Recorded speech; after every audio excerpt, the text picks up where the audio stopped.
Okay, so all this talk about making six figures, we got to get into how do we do that? So the next one is building revenue. Being booked out is the key to everything. So we have to focus on being booked out. Whether you charge $35 or $75, the key is you have to create a demand. That's the only thing that allows you to change your rate or your billing per hour. Is if you're booked out far enough, you can go up in your price. But also, being booked out makes you a leader in the salon. That is why you want to be a six-figure hairdresser, right? So being booked out means that you're getting people to rebook their appointments, but it also means that you can go up every single year in your price. You can time it however you want. See, most people go up around the holidays or before summer, twice a year. Most people go up in either September or March. Now, that's great to know, but how often can you go up? How much can you go up? These are all really good questions. And then how do we create the demand on how to do that? Well, let me just share with you a few of my own secrets. First of all, if I know that I want to take a price increase in September, I spend 6 to 9 months before that preparing for it. In this economy, it's really hard to go up in your price unless you can build or create the demand that's necessary. Now, we talked about how to get clients back in the salon. When we have a new client, we're going to book them the next week for a complimentary blow dry lesson. Remember we said we're trying to create a demand for ourselves? Well, here's the other part. Once you create the demand, then you can go up in your price. But how much?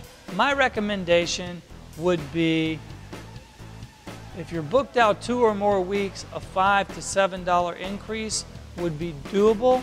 If you're booked out 3 to 4 weeks, you could go up anywhere from $5 to $10 in your price. If otherwise, it's not going to be worth it for you to take a price increase unless you do that, right? Make sense? Okay, so let's talk about how we're going to create that book of 2 to 4 weeks out. First of all, when we have a new client, we're going to have them come in the next week for a complimentary blow dry. Second of all, when we have a client sit down with us, if we know that we're trying to get our book booked out 2 to 4 weeks in September, the next thing we're going to do is we're going to spend the next 6 to 9 months rebooking everyone into those time slots. Now, if it's July, you want to book people through January, February. If it's September, you want to book them through March or April, whenever your price increase is, because most people won't mind paying a little bit more around the holidays. I prefer to do mine in September. So here's how it works. Starting in July, I'll rebook everyone the first week of July, 6 weeks out through the end of the year, or January, February. Next, the following week, I'll rebook everyone for 5 weeks, again, through the end of the year. And then I'll try to book people for 4 weeks.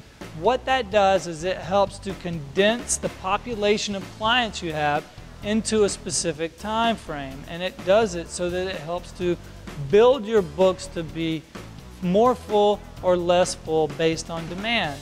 Now, if you know that you want to work shorter hours during the summer, you're going to want to start rebooking your people for the summer a lot sooner. If you know you're going to be working longer hours during the holiday, you want to be able to book more people during that time, so you have to start rebooking sooner. The reason that that's important is because you have control over how much money you make. We discussed that before. You're also an entrepreneur. And we talked about how to be that person. So if you're willing to go in and show up to work every day and focus on building your clientele and getting them to rebook the appointment, then you shouldn't have any trouble using the techniques that we talked about to get them to come back in. You can measure your success in more than one area, right? So you have your retail, and then you have your service, and then you have new clients, then you have your retention, and then you're able to cross-sell. So all these things are important for building your clientele. You have to know how many bookings per day you're going to have around the holiday season so that you know if you need 10 people or 16 people to fill that day up. Plot it on a graph so you can actually see your progress. We're in the process of making a chart for you so you'll be able to plot your own success about when you want to go up in your price and how to do that. There are a few things that you need to know before you raise your rate. The first thing is that you need to be booked out at least 2 weeks. The next thing is that you're going to lose a percentage of clients to the price increase. You got to know that there's a point where everybody taps out. Now, whatever price point that is, maybe it's $50 for some people, maybe it's $100 for some people. But for you as a six-figure hairdresser, you have to keep growing. So you got to allow people the opportunity to tap out wherever they feel comfortable. But they got to know that you're going to keep on moving, with or without them. So you need to be giving clients more value than you did before if you're going to go up in your prices. My example to you is this. If you're booked out 2 weeks and you charge $60 to $70 for a haircut and you go up $5 to $7, that means you're going to go up, you know, from $60 to $65 or $67 and $70 to $75 or $77. Clients that are loyal to you are always going to be loyal to you, but there are going to be people who fall off. What you need to know is during that time, you need to be okay with allowing people to fall off. This goes back into your skill set of getting new clients to begin with.